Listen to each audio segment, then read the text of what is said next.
Hi, this is Colorful Foresight, where we intuitively connect from within. And it's woo-woo time, where we connect our woo-woo into our mundane living. Hello, hello, hello. Here we are. How's everybody doing? Good. Hi, Sylvia. Hi, Sylvia. Patti. Hi, Angela. It's woo-woo time. It's woo-woo. It's woo. I'm feeling woo-woo, that's for sure. So I'm Sylvia of Colorful Foresight. We have Dance with Angela and Patti from Coaching for Inspiration. And today's topic is going to be fun. It's going to be on balancing your thoughts and feelings, but how that work with intuition. Because it's an intuition channel.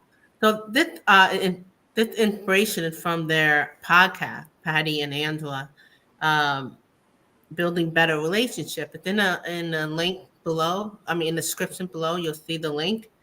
It's from episode 49, How Balancing Thought Feeling Make Your Relationship Better. This is really interesting because sometimes it's not just the relationship with myself, it helps my relationship with myself, but also like how do I deal with sometimes my anxiety with others? The way I got all the tissue coming out. Yeah, that's a lucky pool in there, yeah. I'm like, okay, so the way I want to just maybe briefly go over like what it's about, and then we're gonna switch it to how we could use that toward listening to our intuition to get in touch with our feeling and thought. But briefly, what you want to say in regard to the podcast with that? Do you remember?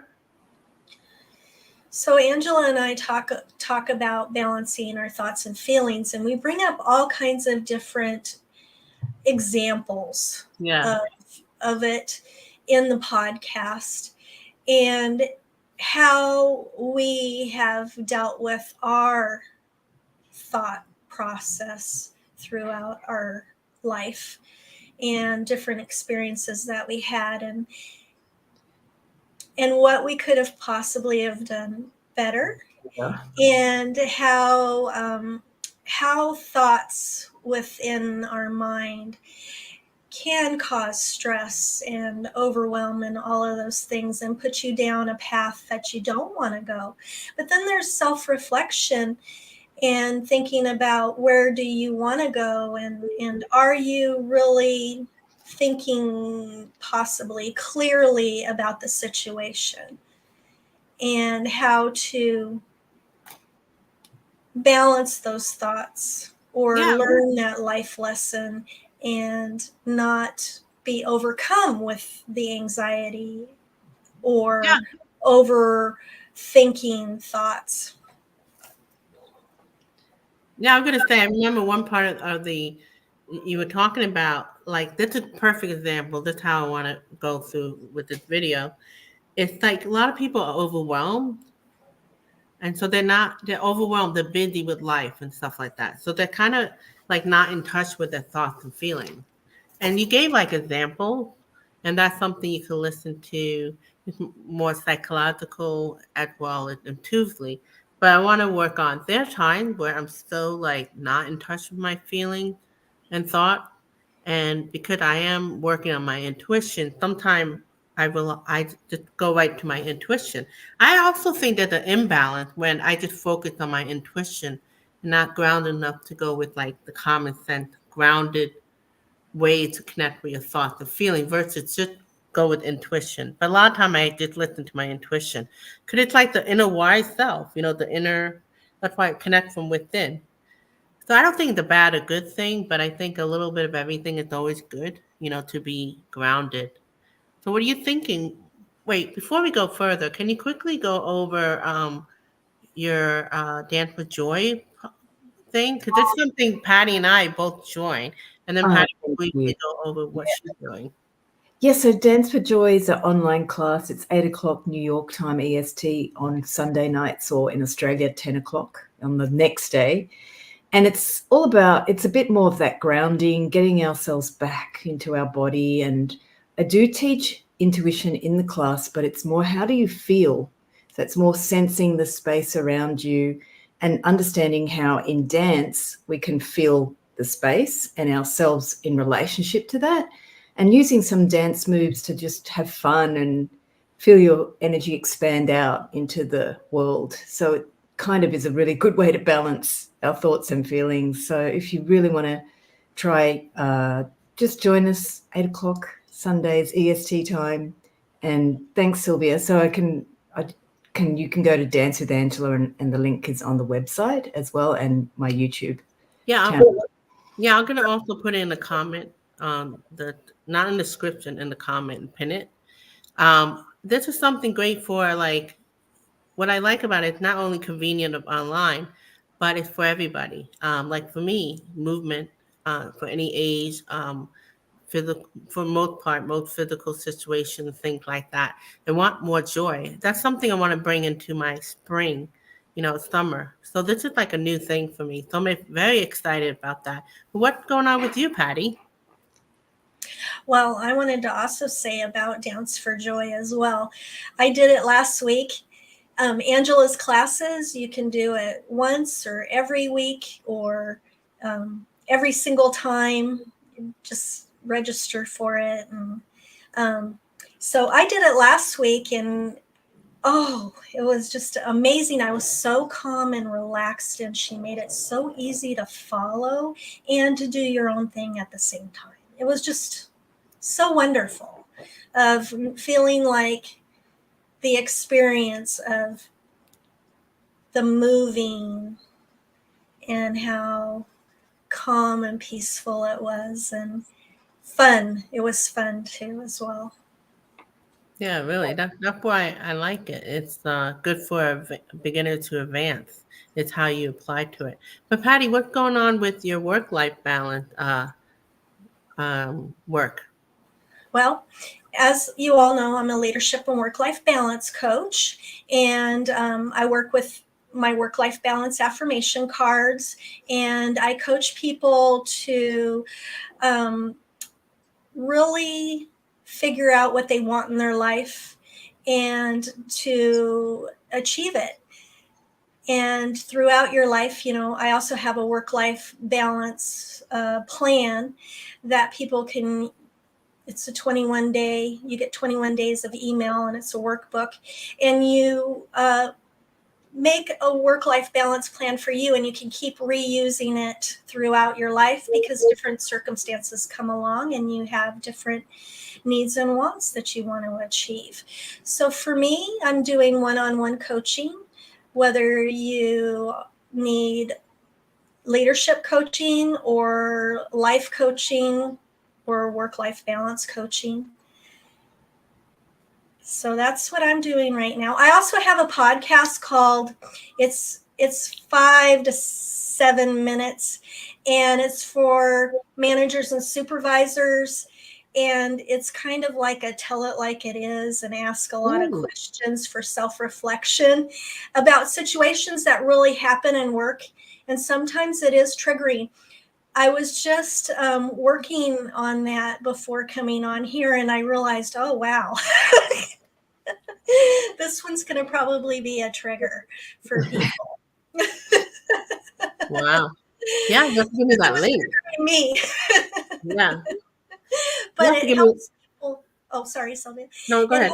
People self-reflect on what, on their management styles, on what's going on in their life that flows into work, and vice versa. And I talk about topics that people really normally don't share or talk about in the workplace. That's interesting.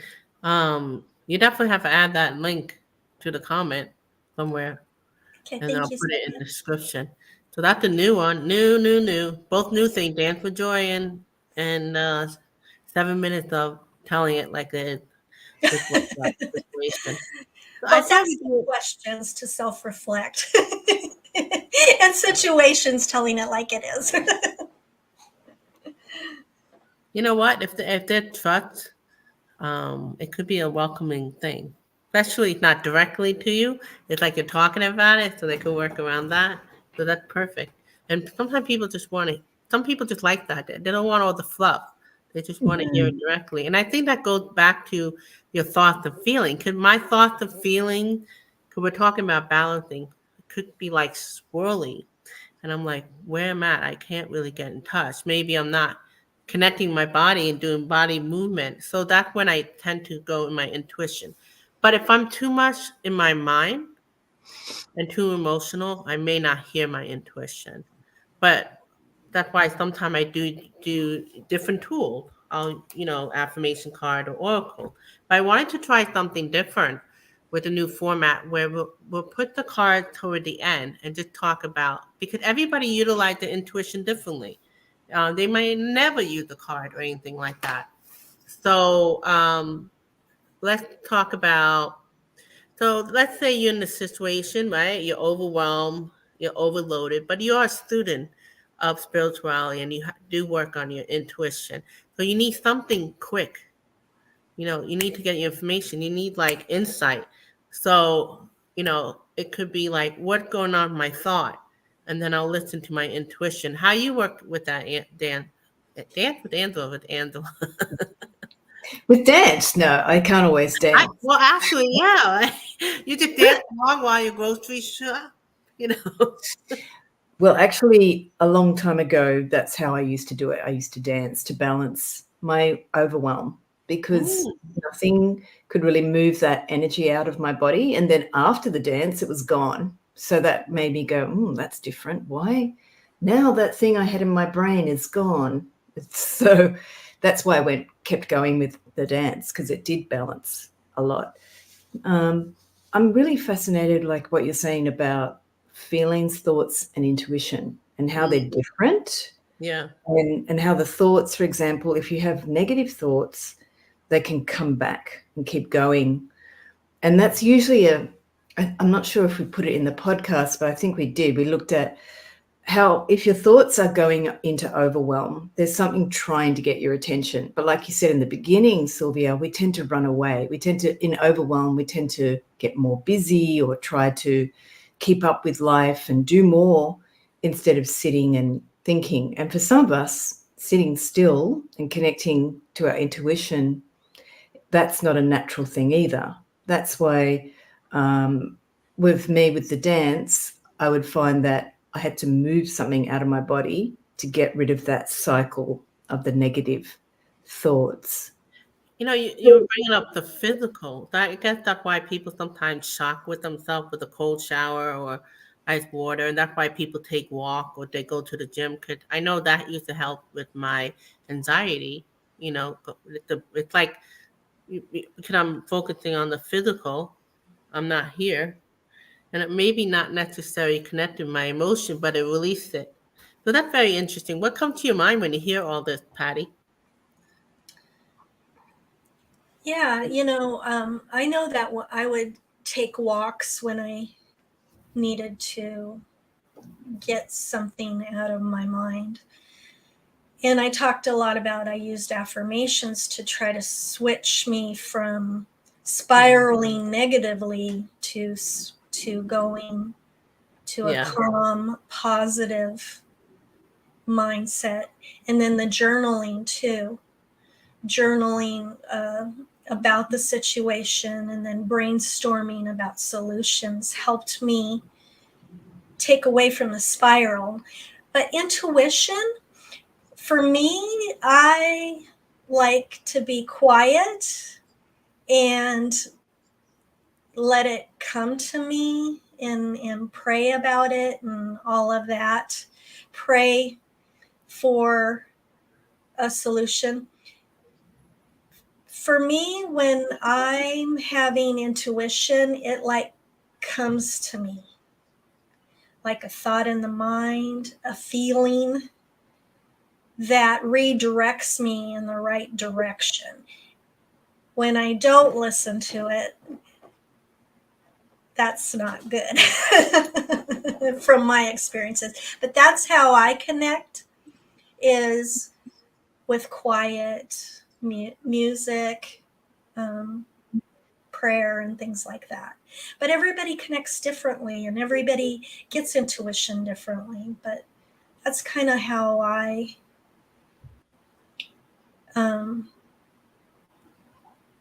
ask my intuition But then I have times where the intuition just comes to me, even in the middle of chaos.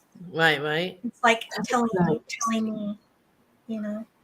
Yeah. I'm going to say, like, Fatima, who just came in, we're focusing on a different format with intuition. Everybody has it more or less, but it shows up differently. And it's happening anyway. So it doesn't mean that we have to be spiritual and, do cards and all that, which is nice. All these tools are great. But as I'm listening to us talk, I'm like, these are the natural things that are already happening by quieting, by walking, by dancing, and things like that. People, would be the farmers back in the day. They had nature, they were working and connected with their intuition and things like that. So that's really great about balancing your thought and feeling through intuition. But a lot of it could be through physical, like doing actual physical thing. So I'm learning something new just from listening to that. That's why, like, when people are overwhelmed, you go take a break, go outside, take a breather. Yep, go outside, put your feet on the ground. Yeah. And I was curious, Patti, when you're in a work environment, because sometimes we have the overwhelm of our thoughts. And one of the things that overwhelms us is relationships. That's why Patti and I are obsessed with relationships. And Patti, in the work environment, especially as a manager, when you get that overwhelm because of everybody else's thoughts, like they're hating on you or they're whinging, as we say in Australia, whinge. Yeah. They're going, oh, and their thoughts, you can feel all of that. Like as a manager, you're overwhelmed a lot. So would you say, or how would you describe it? Like, how have you seen your intuition come in and just go, okay, I'm going to do this? Like, because managers often have to do that. They have to kind of face the overwhelm of everybody else's thoughts, and they have to forge a path forward. Yeah, you're exactly right, Angela. I would get myself overwhelmed by everybody else to the point of a breaking point, and then that's when I knew. I mean, there were times where crying would just come because of the overwhelm and everything, and I could feel everybody's negativity and everybody's emotions about things, and I would have to leave. I would have to walk out and take a walk and get away or go sit outside. And I would do that a lot. I'd go sit outside for about 5 minutes and put my feet on the ground. That really makes a change. I would just slip my shoes off and put my feet on the ground, just in the dirt. Thinking about, that really, makes sense, and I'm glad you brought that up, Angela, Dance with Angela, that the episode, it had to do with balancing thought, feeling, to make your relationship better with others. I mean, not just for yourself, but for others. Fatima, like, if you could mention in the description, we have somebody in the comments, she lived with her family, just several siblings. So I know it's not always easy, but how would you use your intuition, Fatima? When you have your thought that going one way and the feeling going the other way, how would you work that out?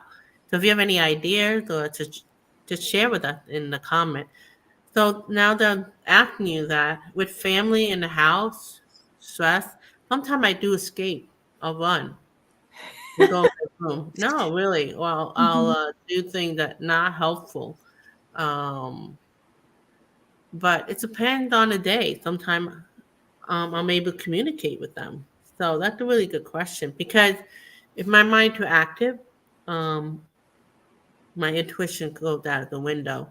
So it's a great reminder about listening to my intuition, because the intuition, but it's not about profession, but it's just making me more aware, like, oh, okay, I'm too much of an overthinker and I'm monkey mind and my feeling. So I let them take me. So I want my intuition, like you were saying earlier, Patti, that your intuition just comes sometimes, especially in chaotic time. So I'm going to ask my spirit guide to bring that awareness that my intuition comes, comes strongly, especially during a chaotic thought and feeling moment. So that's really good. That's a good one to focus. What do you think, Angela, when you hear that. Oh, look, Fatima said, we compromise and share things. We all help each other and support each other when needed. Oh, that's nice. Yeah.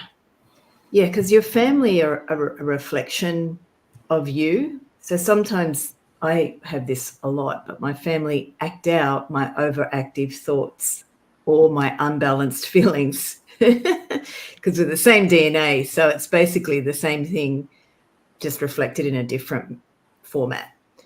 And so sometimes I like what you're saying about that, asking that before you're in a state of overwhelm, that when you're in a state of overwhelm, all right, guides or divine or whatever, my intuition, my higher self, come and support me. That's a fantastic strategy. You can do that in the morning when you wake up and set the energy for the day. That's a really good strategy, because when you're in overwhelm, there's not a lot you can do. Like we've mentioned the grounding, which is very, very awesome. And another thing I used to do, and maybe it's because of the way I grew up, where I was isolated a lot, is if in my family there's a fight or something where there is an expression of conflict or out of balance, I ask, okay, what's going on? I ask my intuition. I set that up as a habit. I really ask, okay, something's not happening here. What's going on? And even if I can't go, like Patti, you're saying, go to a quiet place, that interrupt, a pattern habit interrupt, like what's going on here, might stop me from speaking. I think we put that in the podcast as well. Sometimes like things come out of your mouth and you're like, oh, yeah. But how to do pattern interrupts where you might normally just explode. And if you explode, that's just part of being with family sometimes, I think. And then later you can review rather than criticize. Just review if you are speaking out from an emotional place or from negative thoughts. Just having a point later, if you can't do it in the moment, going, what is this about? Show me. And so I think doing it before, in the middle if you can, and then later.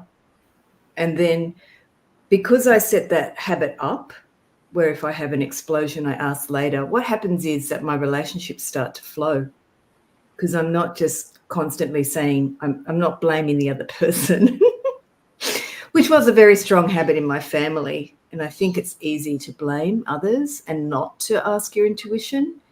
So any habits that you can do, just connecting to your intuition, will naturally, your relationships will improve. We're not supposed to get it perfect. I think the problem is we don't want conflict, and we think if conflict happens, it's a bad thing. But actually, and in the podcast, we refer to a parenting book by Dan Siegel. He's really good at explaining when you have a parent and a child, if a child is bringing up your childhood, which is always going to happen. Children always bring up your childhood stuff. Your spouse, mine does, always brings up your childhood stuff. Those are times to manage those unresolved thoughts, unresolved feelings, and you might project stuff on the other people. So if you can use the intuition then to say, help me out here, what's going on? What do I need to see? Those, whether you do it before or in the middle of conflict or after, it's always good. And try to remove the ouchy feelings. I tend to explode, and then I tend to beat myself up for exploding, but that's from my family patterns. So I try to remove that judgy kind of, oh my God, how could you have done that? You're right, because I'll beat myself up, especially when I have my temper come out or just get snarky. So rather than keep bringing that into it more and more, just shift to another energy. But I'm kind of curious, Patti, because you're the one who mentioned, like, sometimes you have to sit there. You need the quiet in order to hear your intuition. But sometimes it comes in chaotic. Yeah. So now I'm wondering if it's always there. Yes, I believe it's always there. Mm. It's just taking the moment to listen, whether you're in chaos or whether you're in calm or you're whatever's going on. That's really cool. It's actually listening to it. It's there. That's what I mean. That's really But are great. you listening? Yeah. Yeah, and normally at this point I would be like, okay, let's grab our affirmation card. We will, like, in about 10 minutes from now. But affirmation card and or oracle, but not everybody, not just because you're intuitive, you don't have to be into the spiritual stuff, use crystals and different things. We already showed example how it happened naturally, the last 22 minutes. So right now I'm gonna ask you, um, what message you have in regard the collective. We'll go with intuitively in regard how they could better balance their thoughts and feelings. And the reason why I'm asking, because we already kind of said what, because it's for the collective, so it might be a little different than what we thought. So I'm going to ask all of us, including whoever in the room, which is who, um, what message can we give to the collective in regard what they need to hear about their thoughts and feelings. First of all, listen to your intuition.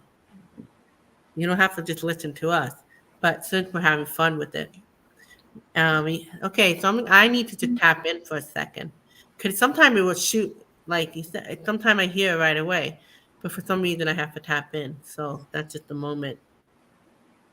I want to make sure the question was clear. What is the collective message in regard to hear the intuition more clearly with thoughts and feelings, especially with relationship to others? Okay. What I got right away, I was feeling my heart. So maybe because if I'm in my monkey mind, I'm not really in my heart. So I want to really express what's in my heart. Maybe if I'm being protected, I won't be sharing what I actually feel. I'll just kind of go with survival or try to fix the situation. But I just need to share my heart. That's what came to me. So that's the collective for you guys. Go with your heart, especially if you're feeling it. What about you, Patti? What you felt intuitively or heard or saw? What I was getting, the message I was getting is to ask. To ask your intuition. That's always the best thing, and that's good because you're listening to your own. And that's something you got to work at. If you're new, just something you got to work at. And what about you, Angela? Did you feel or hear or see anything? Yeah, this is an interesting one. It was fear. And I kept asking fear, how does that help? And then it was listen to the fear. And then I'm asking, how does that, what message is for that for the collective? And it's really about creating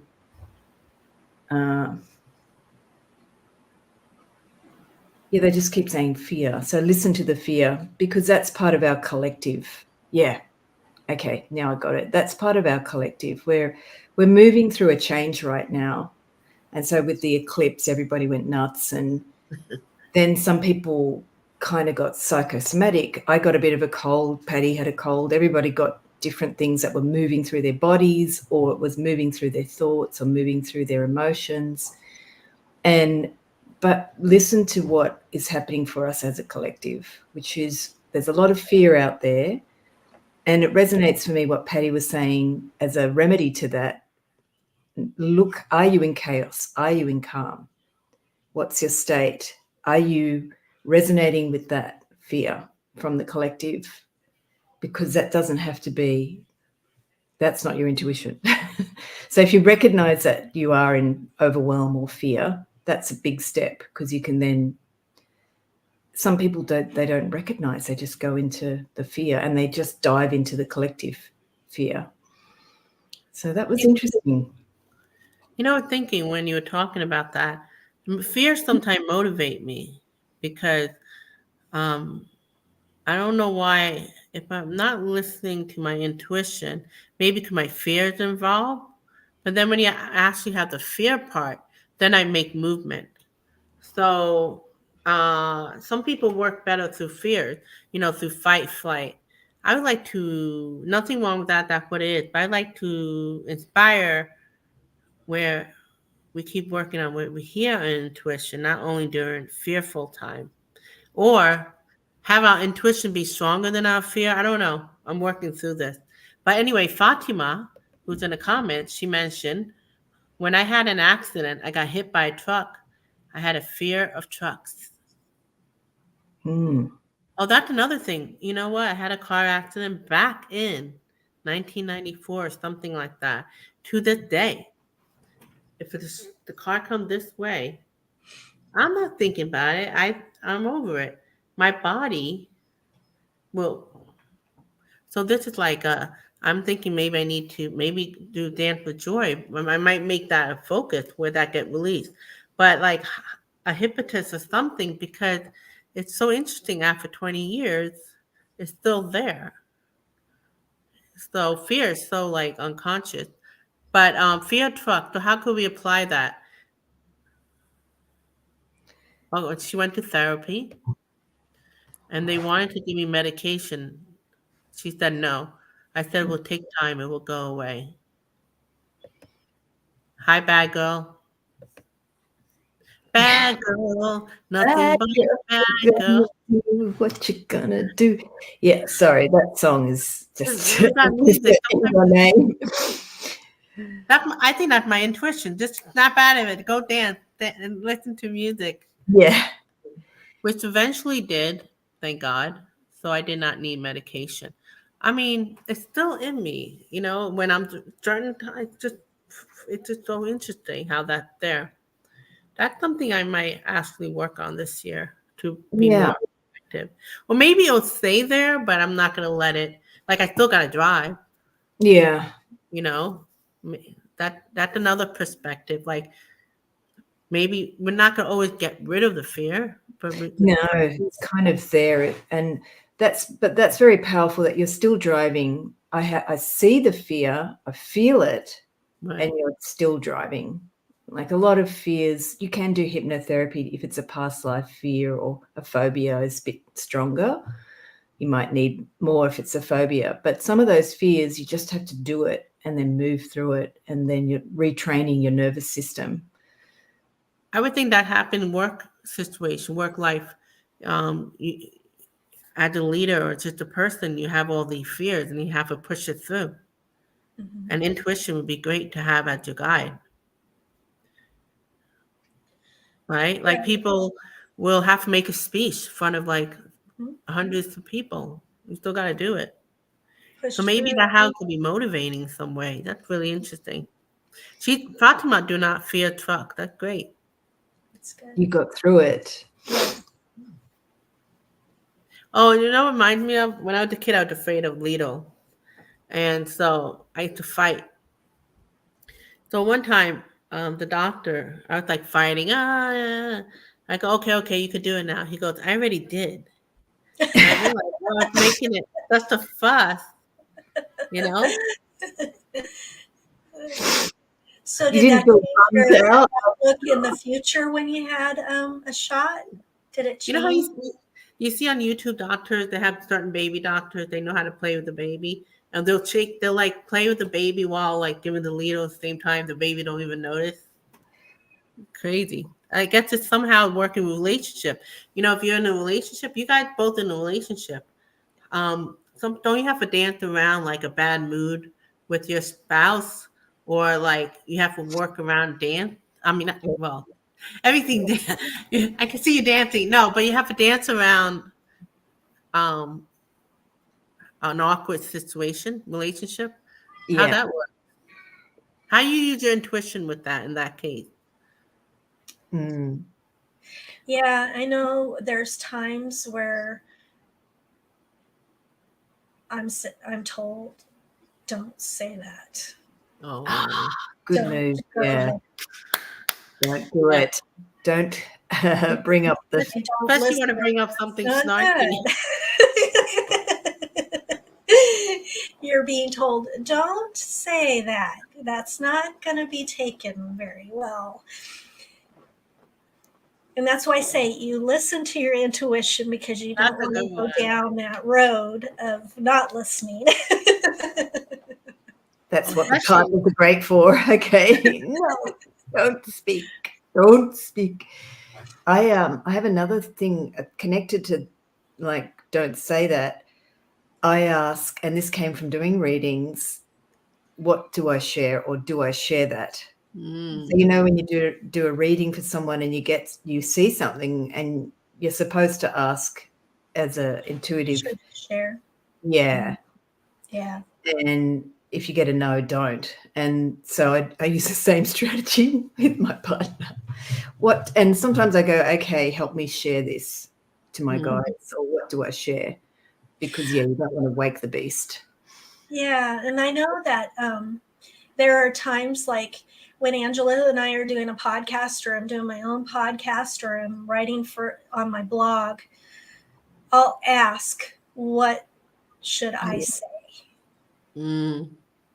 What should this message be? From the divine, not from your... Really, yeah, from the divine.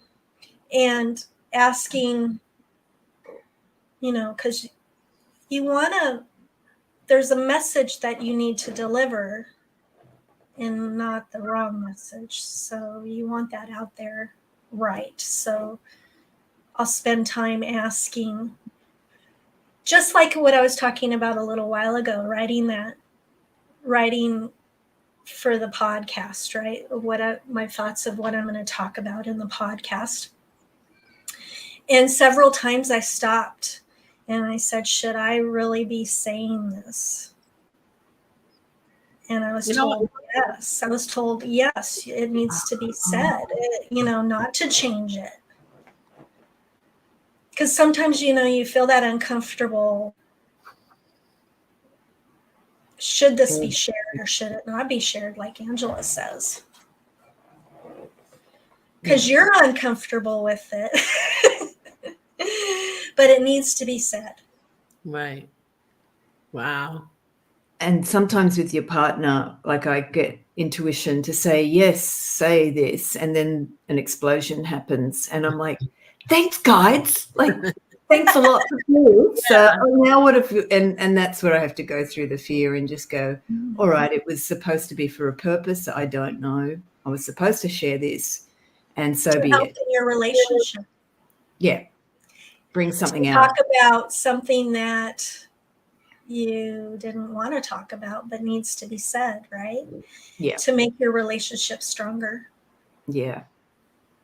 That's beautiful. Yeah. All right. So now we're gonna pull an affirmation card.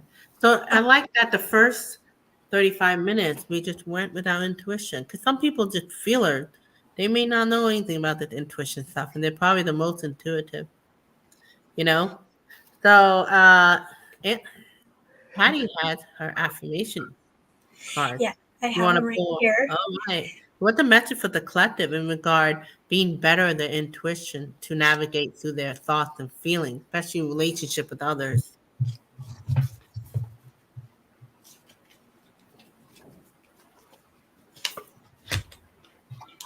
I say no to things that I don't want to do. That's a good one. I think You got it. There you go. Yeah.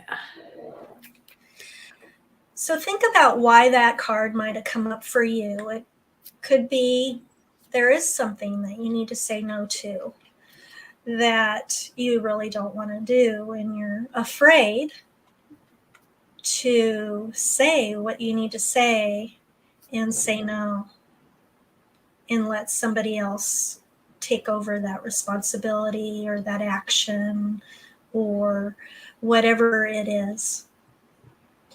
So think about what that may be for you, the collective, personally, and as a group. What is it telling us? I think of boundaries, like creating boundaries. Doesn't have to be no per se for some, but like creating healthy boundaries. Like you want to make the relationship better, you got to do something, Mhm. It's like this card came out, make a vision. So I guess creating that, oh, I'm sorry, here we go. The vision board, make a Ah, vision. So basically by saying no, you're creating a vision board, what you want, what you don't want. Mm-hmm. You're telling the relationship, like, I whatever, XYZ, I want to get closer to you, whether as a colleague or whatever, but it has to be under this kind of um, vision versus, going with this kind of energy that I don't want. That's really cool. Never thought of that. Yeah, focusing on the solution And and that, what. and that's probably why you have to speak up through the fears sometimes, because how are you going to get anywhere? You right. know? Oh, okay, that makes a lot of sense. Like, how do you overcome fear if it's not spoken or if it's not seen? So yeah, you just have to see it and then move forward. And I can take a card from the Crystal Ally deck. Yes, of course, that would be one for me. This one's a child within. It's a rhodochrosite. So it's got the pink in there, which is connected to the rose quartz quality, but of self-love. So child within is just looking at those unresolved hurts and feelings from early life, which we all have, and just allowing that to be seen. Because I think that's where a lot of our fears come from. Let me just ask, rather than say thinking that our fears. So yeah, this is an interesting thing. And when we did the podcast, I was really exploring this because in therapy and in a lot of our personal growth work, there's a lot of knowledge now, but we don't do a lot of feeling. Mm. So what's the value? We have feelings and we have thoughts. Mm-hmm. And I notice that a lot of us fear going into the feelings because from our childhood, we were taught that that wasn't a good thing. All of us probably made some decisions when we were young that when I had this feeling, nobody cared or I got treated this way. A little bit like the truck example from before where you had the fear of the trucks. With our own feelings, we sometimes fear even just feeling our feelings because we didn't have a good experience in the past. So I noticed that one of the things about balancing is really allowing yourself to see and feel the feelings. Not that you have to relive that thing from the past, but just being able to say, okay, I don't feel good right now. I do this with my partner sometimes, and it is more effective when I see what am I feeling that's not been received in the relationship, or I think it's not allowed in the relationship. And that helps move that feeling. But I allow myself to see what the feeling is and I feel it. And I think that's where we're starting to go as a culture. Instead of projecting and blaming everybody else, we're looking more in and going into those feelings that are not heard or not felt. That'd be nice. Yeah. I mean, and the planetary wise, that's supporting that kind of energy as well. But yeah, I would go through a stressful month emotionally, and I was just crying, and I don't really cry out loud, especially in front of my sister. And her and I used to always fight. So to cry in front of somebody that you fight a lot. We've been working at it. We have a better relationship now, but I couldn't hold it. It's like I couldn't like mentally try and hold it. It just came out. I couldn't hold it. I couldn't like put a mask on, or anything like that. And I think it's changed the relationship because she never sees me cry. So kind of like, I mean, it is what it is. Sometimes you can't talk it out, work it out, and sometimes it's gonna happen. Just like when your intuition tell you to say, but you're like what, and then you say it, and then it doesn't turn out so well, but then it somehow deepened afterwards. Mhm. So it's all good. It's all good stuff. I love the topic that you brought up for the podcast. You do so many Yeah. different. Yeah, you do some. Communication's the key, you know. If you don't tell people how you're feeling, they're not going to know, and they're not going to share how they're feeling. And that's where miscommunication comes, because you have your own thoughts about what's going on, but you're not hearing both sides of it. So once you start talking about it and you start sharing, that opens up for different perspectives of what is really going on in that relationship and how And everyone's feeling. yeah, I'm gonna think about it. You could still have boundaries, like if you don't want to overshare. Right. But I mean, I would imagine like work in personally, but also work life when you're dealing with colleagues to share a little bit of your feeling without going, north or south or whatever, west. That definitely would open it up for sure. Yeah. I remember I had a coworker that she was not nice, and I was the type to like tell it like it is back. But she was like that too, so it didn't really help with anything. But thankfully, the person across the room in another room, she's with one of my best friends, so she would come in, and sometimes you need a third person, um, and she would see that attitude, and I go, you see, and then she says something. So this a different level we're talking about. So we're talking about two people to needing others. It's a whole different dynamic. Really, really interesting. I guess if you have a sometimes you have like you and yourself, right? Can only go so far. Then you have you and another if you could trust it. Then you got a group setting. It's just a different dynamic. And then you have like 100 people. It's a different dynamic. Again, you have a relationship with your divine. It's a different dynamic than a relationship with your mind. Hi, Pisces. How are you? Hi. So, Hi. yeah.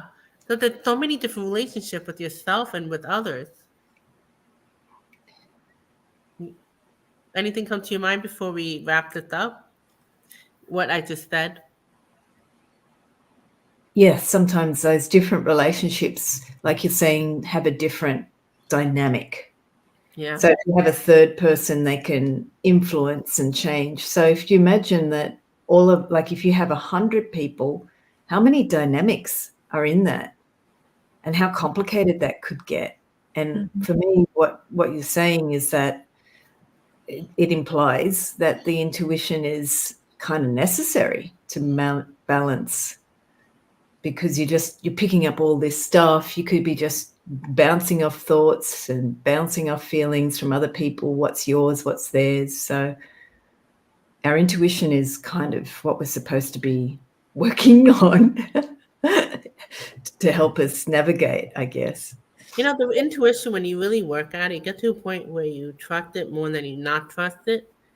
It's really not the relationship with that inner one. It's really so good. It's good to, especially during a challenging time, thoughts and feelings. So that's why I wanted to bring intuition into this conversation. You brought it up about feeling, that one dynamic. Then you talk about intellectual. But then what if you bring the intuition? And I realized listening to this, even though I rely on intuition a lot, they all work together. And that's about it. So we have to continue with our intuition. You don't need to do cards. There's just so many different ways. I'm going to actually explore it. I was sharing with Angela and Patti. I want to see what it's like. How can we work with our intuition without using tools? I don't know. We'll find out. So if you have any ideas, please comment below. Also, please subscribe to their channel if you haven't yet. And if there's anything you like that you heard, share with them or share with me. So we take care. Until then, they'll be back in a month from now. I believe going to be May 9th. So we have another goodie for you guys. So take care. Bye. Bye. Bye. Thanks, Sylvia.